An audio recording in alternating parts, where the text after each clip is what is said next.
can't believe it. What's next? Hi, I'm Johnny Straight Talk Russo. This is la programa numero uno. That's Italian for program number one. I have my trusty rolling pin.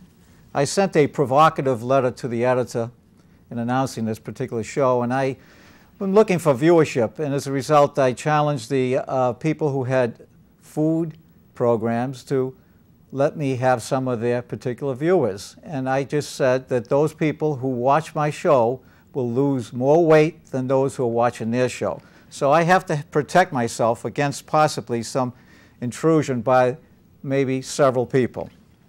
My cell phone number is 781-389-6879. This is in case you have any questions or want possibly discuss a potential subject. For Reading, this program is, I'm quite sure, the first variety call-in talk show. My first objective is to achieve more viewers within a couple of weeks than what the town manager, Peter Heckenblecker, has. My second objective is to also have more viewers than Face the Facts. And this is a program run by Tony LaLaCarta. Now, I also want to point out to you that that gentleman, Nick Face, his real last name is not Face, but is Faccicelli. I may find that sometimes that I may not have all the facts, and it's probable, but I would welcome anybody in the audience to please correct it so that we can continue on with our Straight Talk program. One quotation that I've always admired by Martin Luther King was, "The ultimate measure of a man is not where he stands at times of comfort and convenience, but where he stands at times of challenge and controversy." This is an important statement that I follow, and I hope to be able to achieve this. One theme I have in this particular program is that I feel the way Massachusetts is, it would be better if it is really like the way I plan it. I'm a conservative, and it would cost less. One group that I really want to challenge to come to this program are the liberals. And I have a special seat here entitled Deep Brain Stimulation Center. And hopefully we have someone who will be willing to challenge me on a debate on any particular subject. Some of the subjects for the program will include health, some on family, marriage, environment, education, economic, and also others, like religion. I'm going to talk about my background briefly, only because many of the topics that I will be discussing will be about what's happened in my life. The first topic is, I wasn't born with a silver spoon in my mouth. I grew up in a low-income family. My parents came from Italy in the late 1930s. Both had only third or fourth grade education. I grew up in Chelsea in a family of 4 boys. My 3 brothers were triplets. They were also in the same parochial school that I was going to at the time. And one thing that was always a problem is that 2 of my 3 brothers were identical, and the stories they can tell about how the teachers were having difficulty recognizing who was who was really quite funny. My mother was a seamstress, and I didn't realize how privileged we were to wear dress clothing that were made by hand, and my mother did a fine job. Another topic is welfare. My family was on welfare for a few years because we had a connection. Another topic would be gambling. My father spent too much of his time gambling and also incurred a significant amount of debt. I can always remember when I was younger, these financial statements or statements come in from the Beneficial Finance. I'll never forget that organization. Of course, we know that they charge high interest rate. One thing also is that recently the selectmen decided to allow Keno to be played or allowed in the actual convenience stores. And it's sad to see that. It's disturbing because in the early 1990s, Governor Weld had started that program of allowing Keno to be played in the convenience stores. And there was a significant outcry, and he withdrew that because many of the youth were in these particular convenience stores watching.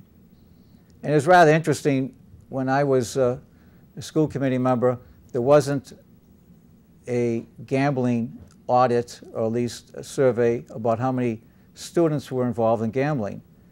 That was a time I was a school committee member from 2001 to 2004. But ironically today, the most recent youth risk behavior survey includes gambling. So it's a bad example for the students in our school system. Another topic will be single parenting. My mother lived in a home, but my father was always absent. So in many ways, even though I had two parents, I really grew up in a single parent family. My mother said many times that the reason my father was the way he was because he also grew up without a father. Another topic would be a high school dropout. One of my brothers was a serious disciplinary problem, and he dropped out in the 10th grade, but later on he received his GED. Another potential influence was the fact that my father wasn't there to provide any discipline and support to my mother. But today he's as conservative as I am. One of my brothers, and there's another topic, drugs. One of my brothers was killed at the age of 36 in a drug deal because one of his childhood friends was involved in drugs and distributing them, and my brother was not smart enough to realize the danger involved of what he was getting into. He was at the wrong place at the wrong time. It was a shameful and disgraceful incident in my family. My mother ruled with an iron hand, but was not always successful. It was her Catholic faith that sustained her. When my mother said there's no smoking in the house, there was no negotiation about the subject. Later, two of my brothers did smoke, but they also stopped. All my brothers later worked and also were not on welfare. Personally, I was born in 1940s in a triple-decker on the 3rd floor, and it happened to be next to a library. I graduated from Christopher Columbus Catholic High School. I got an associate's degree from Wentworth Institute. Then I got a BS in chemistry from Suffolk University, and eventually an MBA from my school called Northeastern University. I wonder to what extent that library next door contributed to my education, or at least interest. I was the only one who graduated from college in my family. In 1986, I founded a company and still am president of a company called Separation Technologists. In 1994, we received an EPA award for contributing to the reduction of the ozone hole, or the depletion of ozone from the ozone layer. My company had found and invented a particular system that has saved billions and billions of gallons of water around the world, over 400 systems that we actually built. Another subject that I've been very familiar with is the deindustrialization of the United States. I've had personal experience in that, and that would be a fine topic to discuss, because there's much information and knowledge that people are not aware of.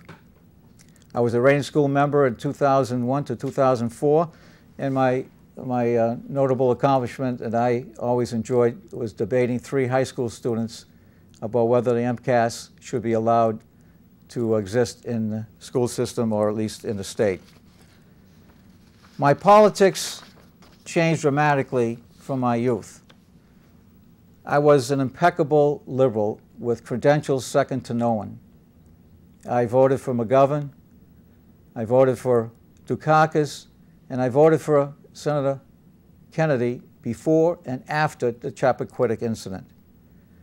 However, because of what's happened in the 80s, the Watts riots and Rodney King riots, I seriously got involved with the pro movement, and currently I am now a member of the Constitution Party, the 3rd largest party in the USA.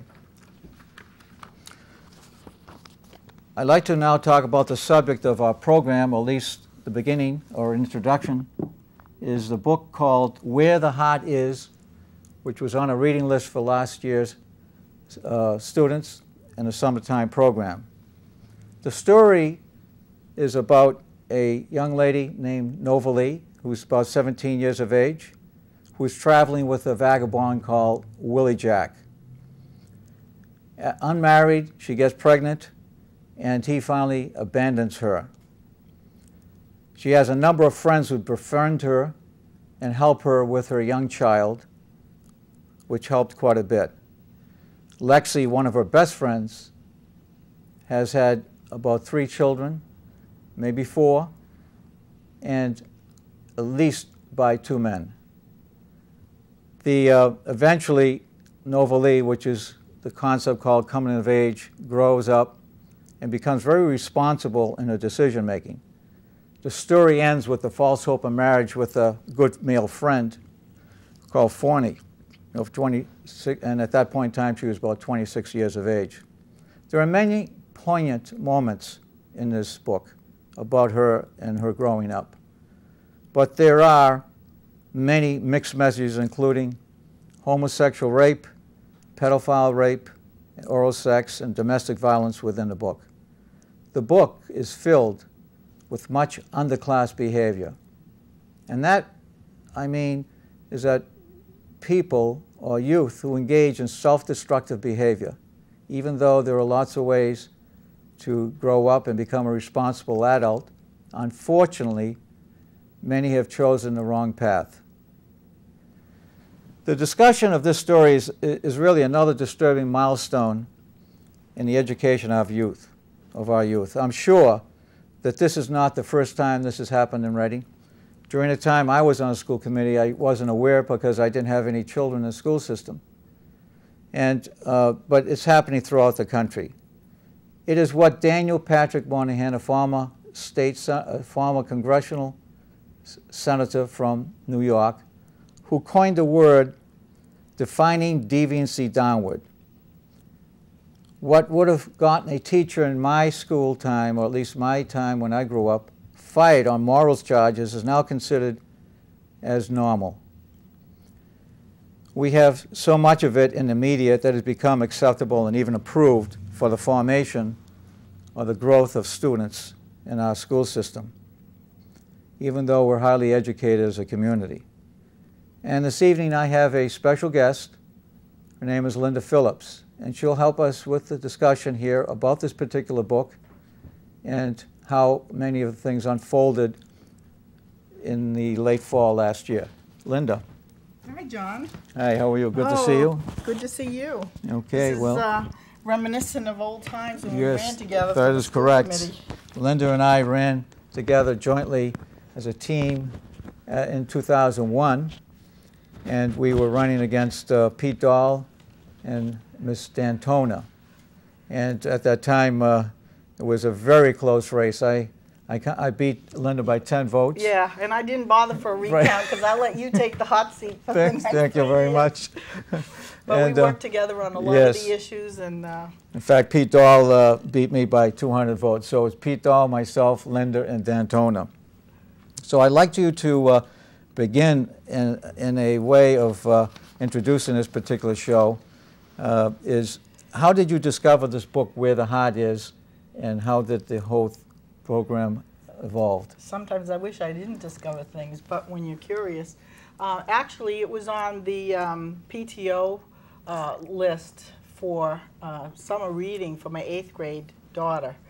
And she had selected it to read because it sounded kind of a little bit romantic, Where the Heart Is. And she selected it, and she started bringing things to my attention in the book that were disturbing or that she had questions about. And that was when I decided it was time for me to take the book and to look at it more carefully and read it. And that's what I did. And then I read it to my husband, and he got more inflamed, and we decided that we needed to to address the issue to the full committee, because it was, what we read was very, very disturbing. And the fact that it was recommended summer reading, which is non-guided reading, no teacher instruction, in my mind, summer reading should be something that a kid could read at the beach or take on a hike or a picnic or something like that.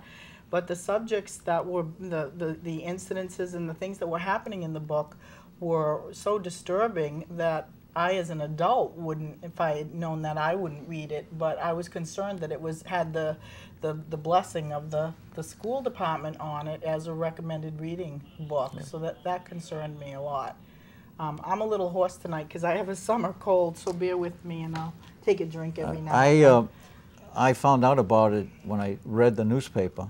Up to that point in time, I really wasn't involved in the school system, though I did enjoy reading the articles, and occasionally I would see it on the TV. But from my perspective, it wasn't, the article I read didn't seem to indicate too much about what was happening. And so from really, though, how many people were disturbed by this particular book? Well, it was interesting because you wouldn't get that watching the school committee meeting, but through a public information request, I asked for copies of the emails that the school department received, and that includes, you know, school committee members and the superintendent, and there were about 23 or more emails that people were expressing very strong feelings that they had. Some people said, well, I haven't read the book, but if this is what I believe, if these people are telling the truth about what's in the book, this is very disturbing. The question that came, so there was 23, and then because Gary and I had raised the issue together, we started getting emails from people who remembered my email address, and we got about 14 to 16 more. And so it was like, okay, something's going on here. People are resonating with the concerns we're raising. And because usually when we raise a concern, everyone goes, it's the Phillipses, so they don't listen to what the concern is. But this seemed to touch a chord with a lot of parents, and so it started to take a life on its own. This is what I'm saying. So in this time, we went in October to the school committee and first raised the issue. We, you know, then I finished reading the book because I had read some parts of it and I had gotten to like 3/4 of it. And then I said, you know, after I started getting these emails, okay, I need to finish reading this book, which I did. And so then we went back in November to the school committee because there was news articles in the, in the paper saying that we had raised the issue and that we wanted the book banned from Reading, which always means the kids are going to go out and buy it right away. And that wasn't our intent. Our intent at first was to really have a discussion about how these books, this was a larger discussion about how these books get picked, who decides who picks the summer reading, and as a matter of fact, how do the books and stories that are required reading in the classroom come about? Because as we observed in the 8th grade, a lot of the junior grade book short stories had issues of violence, premeditated murder, destructive behavior, the underclass destructive behavior that you mentioned.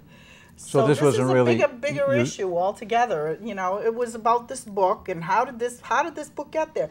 And we heard that question over and over from people. How did this book get on the list? What qualifies this book? Was it because it was on Oprah's list? Oprah recommends books for adults. This is in fact, minor children, adolescent children, 13 years old. You're right. The top of the book says Oprah's Book Club, which is for adults, but it's interesting. It was put on this particular book and given to obviously students as young as in the freshman class. Well, she was 13, 8th grade going into 9th grade. Right.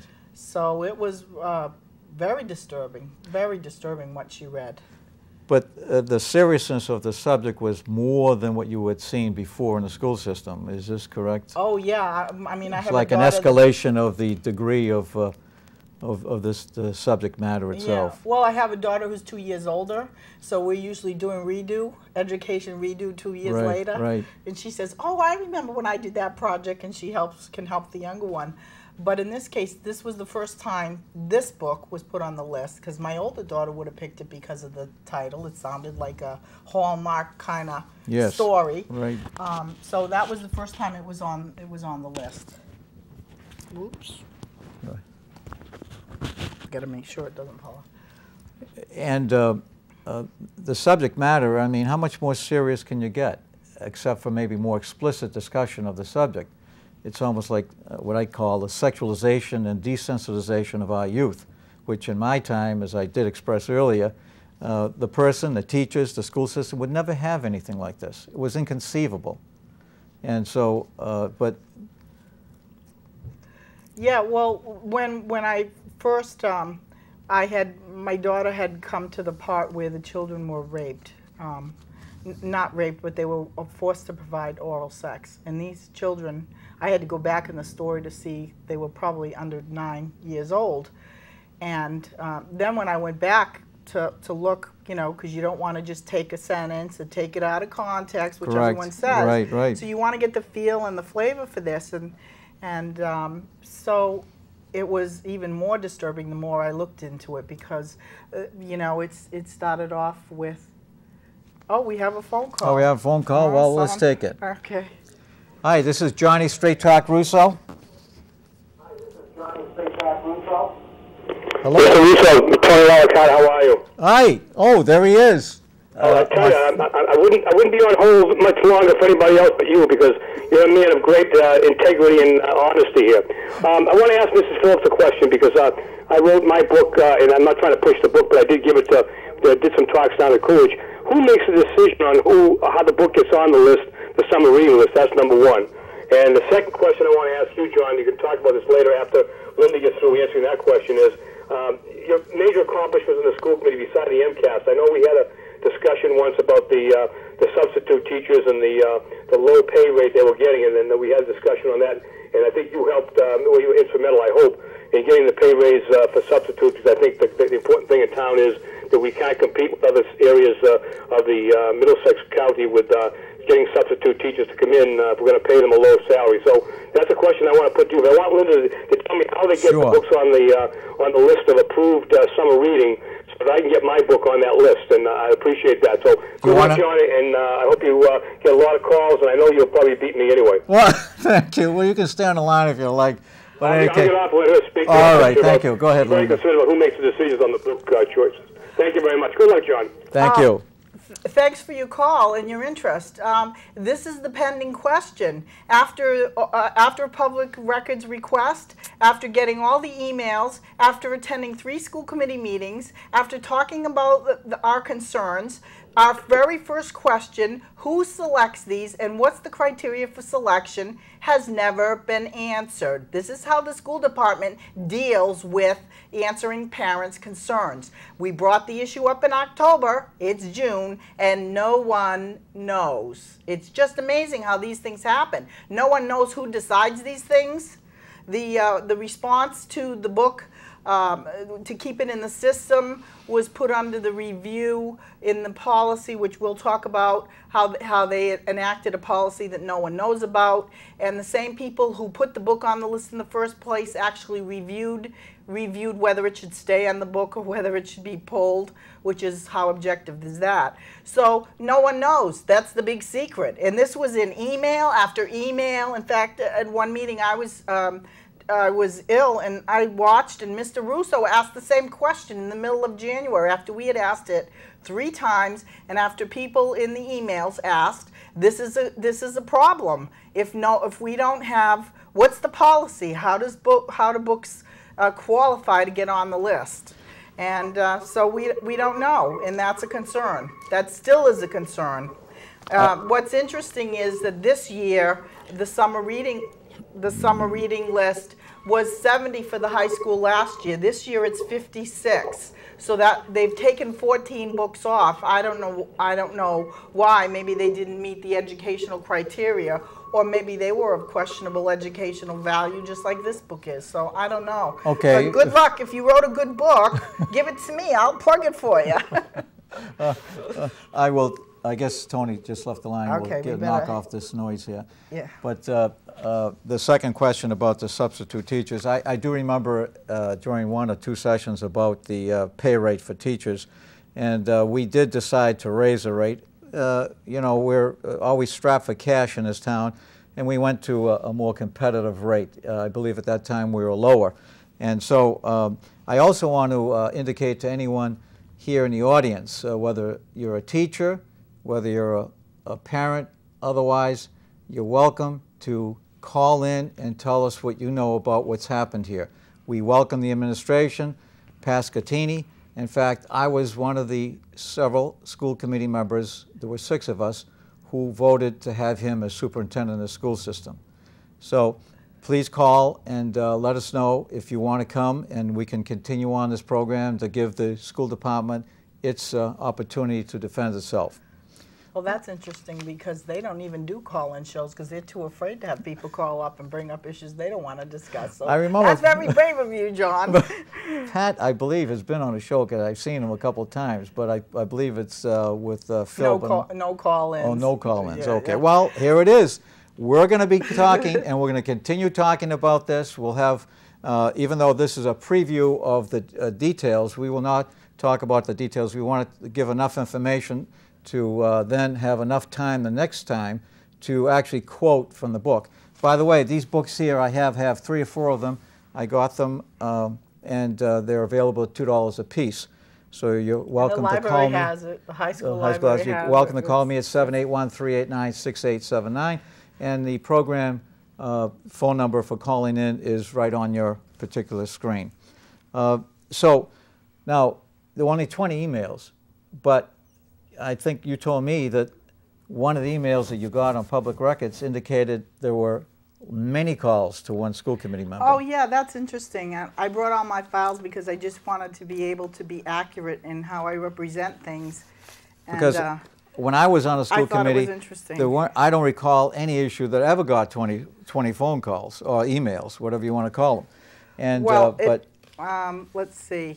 I put it in my email file. I want to read it because I don't want to be accused of not representing what this person said accurately. By the way, these emails and letters that go to the school department are really public information, and anyone could request that. Our objective here is to really get a broad view of opinions. We're not interested in naming anybody that really needs to be held on, in an anonymous state here. Privacy. Yeah. Right, privacy. But the school department is really open to discussion, open for any comment, and as a public official, you have to be ready for these kinds of discussions. So these emails were obtained from the school department legally, and they're required to actually fulfill any particular not suggestion, but any particular requests from any member in the community. But do you have that? Yes. Yes. This Okay. email in particular is from Mrs. Webb, who was writing to a constituent who expressed concern. And she said that when she returned home from attending a school conference that day, when I returned home to continue my preparations for tonight's school committee meeting, I was bombarded by emails and phone calls. Okay, well. So I didn't know that because that never came out in any school committee meeting, that there were people who really supported what we were saying and what we were doing. And it wasn't until, you know, we came back on the second time that we started getting emails from people saying that. Well, so I thought that was very interesting that this issue was really drawing explosive. some heat. That's And right. I've heard from Yeah. other people saying that it probably brought nearly as much concern as the redistricting issue, which was a big issue that you know, took a lot of people's time and attention. Okay, another issue or topic that we'll discuss in more detail. This one here we probably discussed it quite well. We won't bring that up unless someone calls us. But was the issue about a legal opinion that was offered by Reading School Council.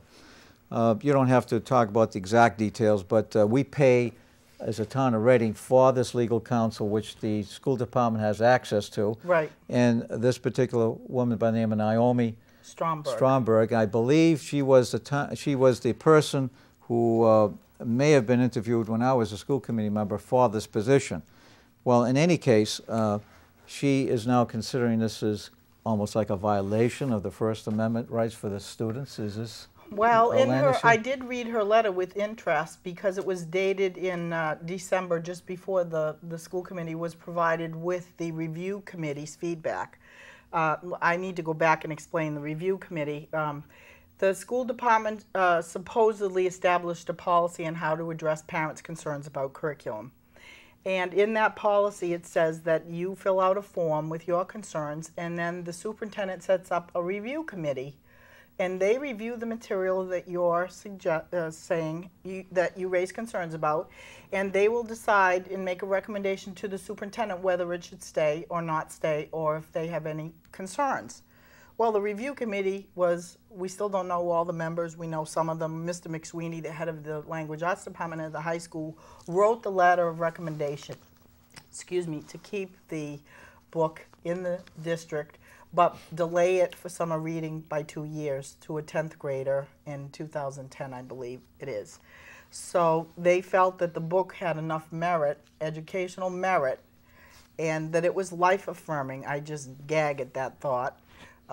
That it was, it should be left there in the system. So anyway, what the superintendent did was he went out and got a legal opinion about whether the school committee should make a change in the book selection, or say maybe this book isn't really for Reading, doesn't meet our educational needs. And so instead, she wrote in the letter, she pulls up all these law cases, which I have an interest in. I went into them, and some of these cases didn't even apply. They seem to be discussing First Amendment rights of students, like wearing T-shirts that express their opinions and things like that. And one of the cases she used didn't even have a majority decision, so it was an even divided court, and yet she's implying that because of First Amendment rights, that the students have a right to read whatever they want.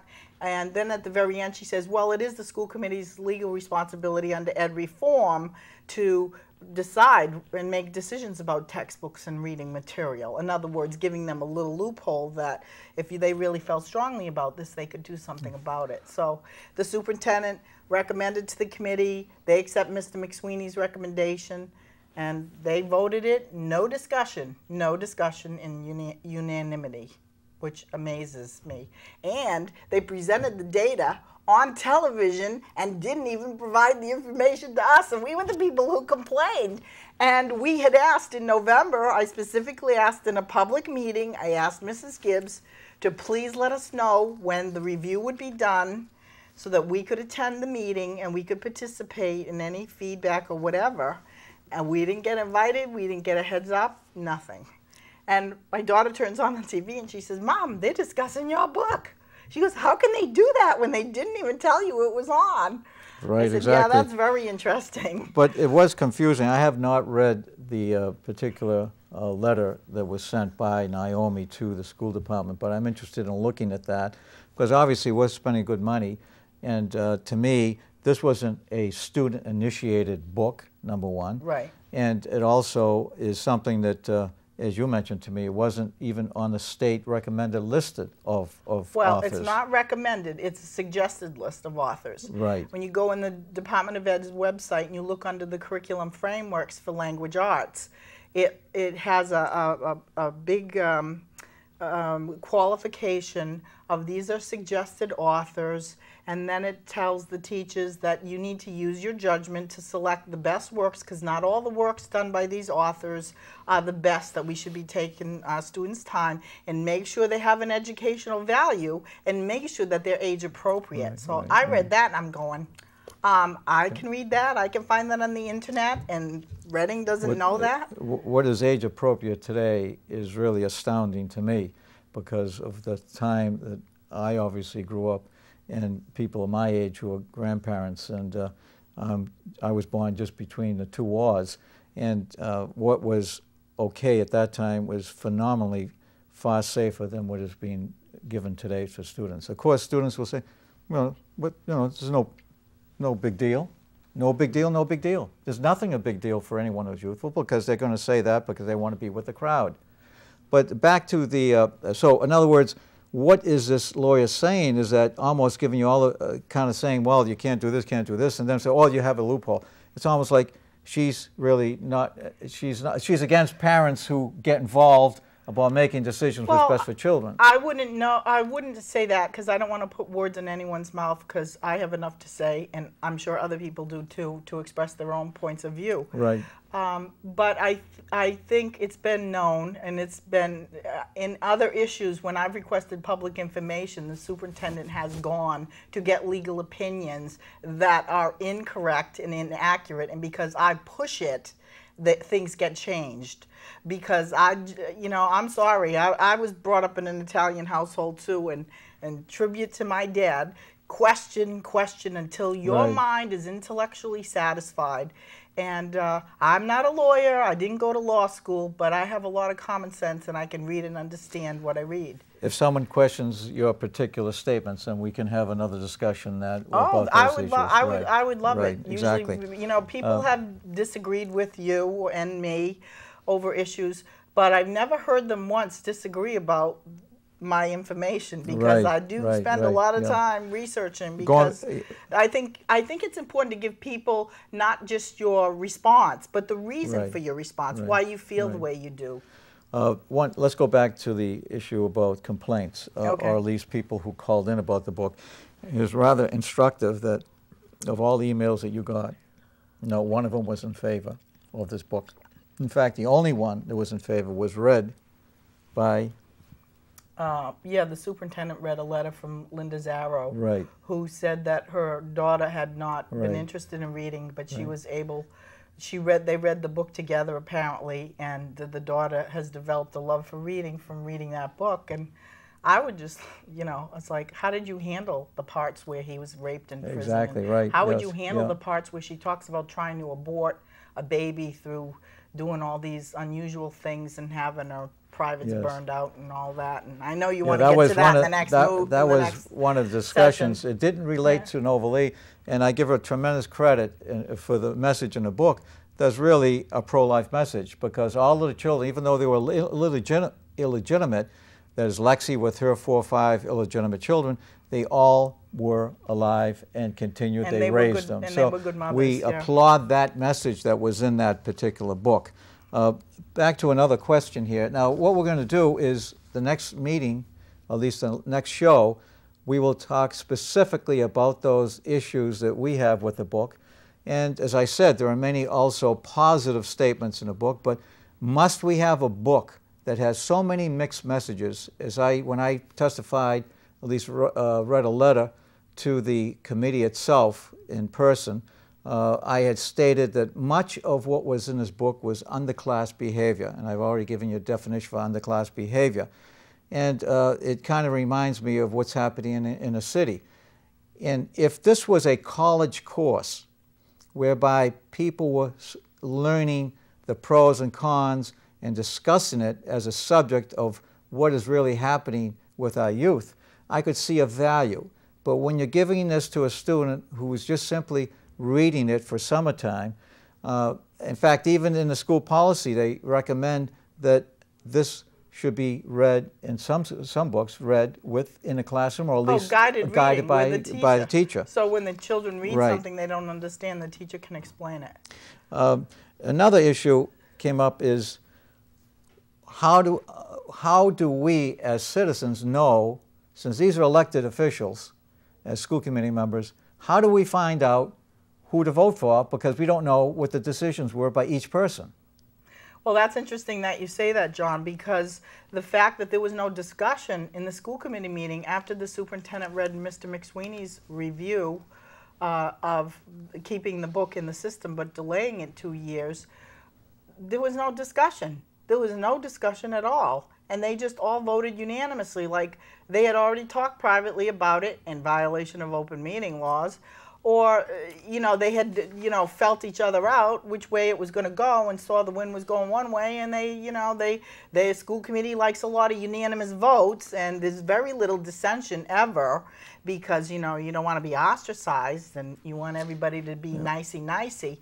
But that was really disappointing, because sometimes there should be discussions, because the public has a right to know what people really feel, so that when they run for re-election, there's another email in here that the Mrs. Gibbs, who was the chairman of the school committee at the time, who was supposed to invite me and didn't invite me, she's writing to the superintendent, she's looking for his guidance and instruction in this, and then she says, I think we've discussed this enough, ad nauseum. And I'm thinking, this is what she's saying behind the scenes about all these people who have concerns about this book ad nauseum. This is making her nauseated.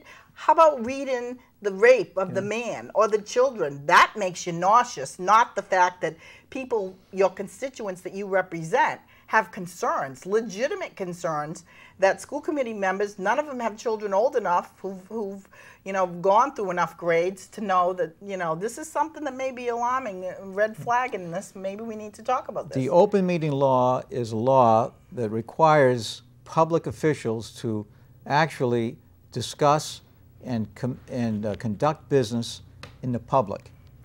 The public trust has to be maintained. There's nothing that violates the public trust more than when conversations of substance are conducted outside the public view. What was done here, it's inconceivable, because I know when I joined the school committee, I was the one dissenting vote on a regular basis. Not always. Most of the time I did vote with them. But certain substantive issues were brought up and I voted against them. There was no question at the time I ran that the school committee were literally like a herd of sheep. They would just go in one direction, that was it. And I was nobody really in the community. I was a town meeting member with no particular position or position in actually this town. So this is very important. This was a very controversial issue, very. It was almost as what Linda had said. So why didn't they talk about it in public? We want to know, as residents, how our officials are voting. If they don't vote, what are they thinking about? This denies the public this important piece of information. Again, I invite any school committee member or anyone from the administration to discuss this. Now, the issue about the testimony, you may want to discuss that. That is, when you were there, and I happened to be in the audience at that time, you made the first presentation, I came in the week after. And I was there ready for your particular testimony and opinion. And could you relate what happened? Well, I was prepared. I wrote a statement because I knew I was only going to have a certain amount of time. There's only so much time that they, really want to give you the floor. And so I wrote it all down. And when I started to get to the point where I was going to read the list of disconcerting things in the story, one of the school committee members, Mrs. Webb, got up and left the room. And as she was leaving, she walked by and said, "I've heard all this before. I'll get back to the Phillips later," and walked out of the room. Well, at first, I didn't know what to think, because I didn't know if she was coming and going to do something to my mic, or if she was going to get up and kind of like take my time or my space or something. I didn't really know if she was being confrontational or what was going to happen. And so when she got up and she said, "I've heard all of this before," I thought, well, we expressed concerns about the book 2 times, but it was in citizens' input and it was less than 5 minutes. And this was our chance to respond to the review of the review committee, and the fact that the school committee voted to keep the book there without us having a chance to say, hey, wait a minute, you're not, according to the policy, you're not supposed to vote till we tell you what we think about your review. And actually, in Ms. Stromberg's letter in December, she reiterated that, but that's not what the school committee does. But they do what they want with their policies, and you challenge them, and they're like, oh, yeah, oh, well, big deal. Catch us as you can, what are you going to do? So when she got up, I thought she was going to say something to me about cutting me off, and that's why I got visibly upset, and I said, you can't take this back. Your approval of this book, even in ignorance, if you didn't know it was there, it's your responsibility as a school committee member. You can't take this back. My daughter's been damaged by reading this. I mean, she was having bad thoughts about what it's like for a little child to forcibly perform oral sex, and what it's like for the mother who got totally beat up and had to have her jaw wired for 6 weeks, what it was like for the girl to have her baby and live in Walmart because she had no one to take care of her. She was abandoned by her mother. What it was like for the man to have his rectum sewed up because he was homosexually raped by 2 brothers in prison. This is very disturbing images that a child cannot determine, you know. It's not something you encounter in everyday life, and Lord help us, you wouldn't want your children to encounter it, you know, I mean, even as an adult, unless it was someone that was hurting and you could help. So the fact that she got up was very disrespectful, and the fact that she never got back to us is disrespectful, and the fact that she makes it sound like we're just ragging on and on, complaining, I've heard all this before, I don't want to hear it. She's a public servant. She's supposed to be serving the public, not just the parents she agrees with, all the parents. And this was a legitimate issue. We were speaking, unknown to us, we were speaking for a lot of other people who find it hard to speak in public or have the courage to come before a camera. So that was really, I mean, people called me that night when I got home and they said, what happened? We couldn't tell. We just saw her get up and leave. What happened? What did she say to you? You know, and it's like the ultimate disrespect. It's like turning your back on someone and walking away. Yes, when I was a school committee member for the 3 years I was there, I never recall an incident of that nature, that someone would be so disturbed by what was being testified to. She's disturbed by it. She didn't want to hear it, and I listed so many bad words, so many this. I didn't even go into anything graphic. Exactly, and she didn't want to hear it, but she wanted my daughter to read it. That's the irony. I think she was probably reacting to the fact that there was bombarded with all these telephone calls, and they didn't think there would be that much a reaction in the community against this particular book. And so I testified the week after you spoke, and was very, formal, and I gave my testimony and talked to a couple of school committee members. In fact, one of them, a young man, I said, look, one of the most important things is that you maintain your own particular person. And that is, if you don't agree with something, stand up for what you believe, say something. I mean, this is not an arena where everyone agrees with one another. And this is difficult because no one wants to, it's almost like herding again. It's the same story. Well, as a group, some people feel more comfortable in a group because they don't have the courage to stand alone. But we're voting people in to have opinions. And if they're all the same, then there's something wrong. And I know they're not the same. Very seldom are they the same. And so you're going to deny the public that knowledge for simply maintaining your friendship with other people on the committee. That is not what a public official is supposed to do. And that supposed to do the best job you can for the parents and the students. Those are your customers. That's exactly right. It's supposed to be customer-based driven, but that isn't the case. So the spirit of the law is more important than the actual law, because the penalties for not doing it are basically nothing. In fact, you may recall the 10 taxpayers lawsuit, even though they're found to violate the statute, the design selection statute, nothing really happened. But they were guilty of violating the law. Because they perjured themselves in the testimony. And we got proof of that. But who wants to pay another $24,000 to do that? Thomas Jefferson has a great quote. Eternal vigilance is the price of freedom. Exactly. When I was younger, I never knew what that meant. But here's another case in point where it is extremely important. Again, we're going to be discussing actual aspects, giving page numbers, because even when I read this particular book, the issues were pretty, the actual dialogue was rather truncated, and you couldn't understand it unless you read it. In fact, my particular book I have about 50 Post-it notes talking about the positive things and the negative things about the book. And I've recorded all of them because, as I said, there were numerous incidents of really positive growing or coming of age of Novalee specifically.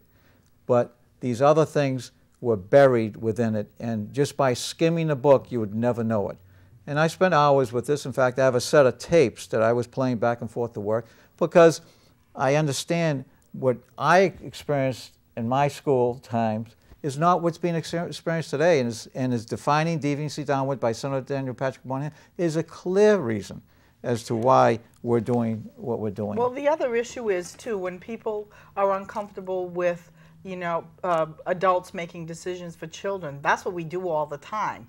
The school department has filters on their internet, on the library. They're required to by federal law to keep the children away from obscene or pornographic stuff. If you were an adult and you talk to a child, a minor child, in the language that is written in the book, you could be, you know, you could... Prosecuted, sure. Yeah, for trying to, you know, I'm sorry, the word slips me right now, but the... Corruption or of a minor. Exactly. Morals charges. And the disturbing part is that it was, you know, recommended by the Reading schools, and parents shouldn't have to read every book, you know, like Mrs. Gibbs said, well, I read my, you know, my book. Her kid's a little. When your kids get into reading, you know, I do pass on books that I've read when I was a teenager to my girls, and other books that I've read throughout my education and things that I prefer for reading. But at the same point, when the school is recommending something to read, you shouldn't have to fear that your child's going to be exposed to something that's going to give them nightmares, or that your child is going to have a preconceived idea about some kind of deviant sex that is that they shouldn't even be thinking about at 13 years old. And I mean, I've got a 17-and-a-half-year-old, and she just like, I can't believe they think the 10th grader should read this. She's going to be a senior next year. She's like, I wouldn't read this book for a 10-foot pole. Those good little pieces in between don't connect enough to say, oh, geez, in the end, the perpetrator doesn't get, the perpetrator doesn't go to jail who did all these things. And here's a woman, the other woman with, you know, Lexi's got all these kids. She finds love in her life for the first time, which is like, oh, you finally take a deep breath and say, thank God. But she's dealing with these issues with her family, with counseling, like she says in the book, they'll never be the same. They'll never be the same for the rest of their lives. And I know of situations and of people that my husband and I have helped over the years that have had similar things happen to them. And no matter what kind of counseling, without the help of God in their life and a prayer life and friends sustaining them and supporting them, these things are very, very difficult to overcome, and they go on for generations in families where people just never recover from these kind of emotional issues. One other thing about defining deviancy downward, another example is when Bill Clinton said oral sex is not sex. And the kids think it's okay It's now. okay. And they're still getting venereal disease and they wonder why. Exactly, yeah. And we continue to add more and more until the point is, as I said, sexualization and desensitization of our youth. And this is happening. And it's a serious situation. And I'm old, I'm a grandfather, but let me point out that even though I come from another generation, and you may call me a dinosaur, a Neanderthal, but let me point this out to you. The Neanderthals lasted for 250,000 years. Oh, we'll talk about that another time. Modern man, of which we're part, has only been around for 40,000 years. The dinosaurs have been around for millions of years. As far as our elitist point of view, that we're better than the older generations, is that we're more likely to destroy ourselves by either biological, nuclear, and even by other forces. Corruption from within. Even corruption from within. That possibility is more apparent. So do not just simply dispense with people who have ideas, who come from a different generation. It's your turn to come to the seat and tell us that you agree with that book. And I'd like to have your point of view. Let's continue on while we have another several minutes here. How could, you know, Oprah Winfrey, a lot of people have confidence in her. Her name, she's a billionaire, concerned parent. Well-respected. Well-respected. She has this book. And, of course, anyone who can get Oprah Winfrey's name on something adds a lot of credibility to that particular book. And then also there was another... I sent that to her website, by the way. She has a book club website. I never got a response. None, okay. Asking if she recommends that for adolescents. Exactly. And there's also another award that was called the Walker Percy Award, given at the New Orleans Writers Conference. And you wonder how... Is it a matter, you know, can you trust people? As Reagan said, trust but verify. Parents would trust that book. If it wasn't for our discussion, where would they get this information? And well, you have to be skeptical as a parent. And the way the world is today, everything isn't as it seems. If you read the Black Jacket on that, it sounds like, yeah, she's got some tough times and she comes out a survivor. But what she goes through in the process and what her friends go through, she was lucky, because in real life, it doesn't happen that way, only in storybooks, you know. And she was very lucky. She was very lucky. Right. Another issue as being head of an empire, really, a billionaire Yeah. is that last year there was an incident in her own girls' school that she has in Africa, in which some of the girls were being molested. And credit to her, she took off and went to that particular school. And addressed it right away. Addressed it right away. But it shows you again that as a leader, she didn't know everything was happening in her own schools. Right. So the chance of her reading this particular book is minimal. Right. And this is some of the things that... Well, she may have read it, and as an adult, actually, the librarian of the where we got the book from, she had no idea that that was in there, because all the book reviews she had read when she ordered it for her library, she had no idea, and she said, we'll put a red flag in it so that parents can decide whether their child should get it or not. Yeah, she happens to have the same standards, values, and morals that we do. When did that happen? Which is very rare. Last summer. Oh, it was last summer. It wasn't in Reading. It wasn't. Okay. Well, that's amazing. She was happy because Yeah. she's actually the head librarian of a library in another town, and she appreciated having the feedback about the book, and so Right. that's what she was going to do. Like we do with children, you know, parents have to sign for children to get medical care. Parents have to sign for your child's driver's license, your learning permit. Parents have to PG-13 on movies, CDs, you know, DVDs. They have warning signals on them. The school department shouldn't be picking anything they have to have a warning signal on. It should be set aside. Exactly. Especially Right. if we as a community decide that that's not something, you know, we think is good. And it's not because it goes about my opinion or your opinion or someone else's opinion. The whole idea about reading books is supposed to be educational value. Whatever a child puts in their mind is in their mind forever. And that colors Very them, true. that affects them and their behavior, their thoughts about other things in life. And they're like, oh, yeah, well, I've come across that before. I read it in a book, and this was how this person deal with it. That might not be the right way to deal with it in the real life, or the way the parents brought up the child to deal with it. So it's kind of like giving a license to this kind of risky behavior.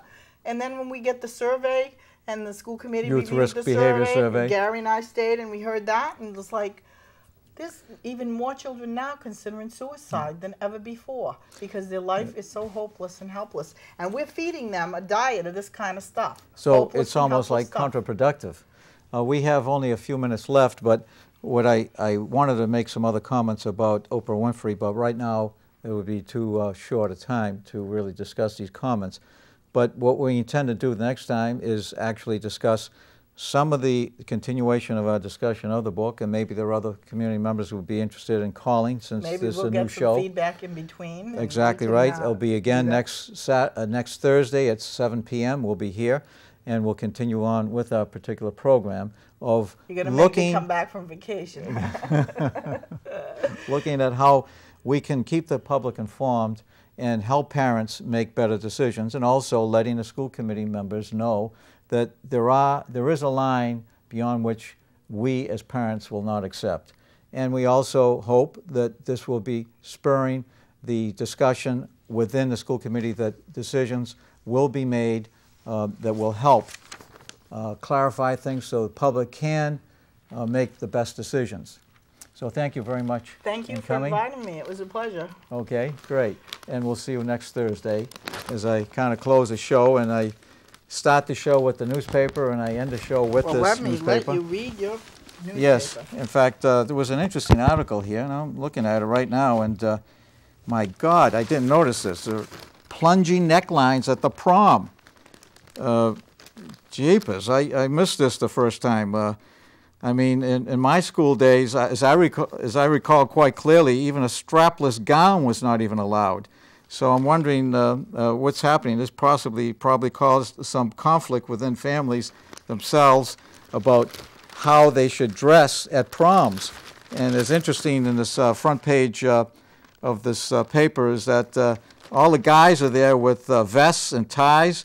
I don't see any with open shirts and gold chains on them. So this certainly is interesting as to how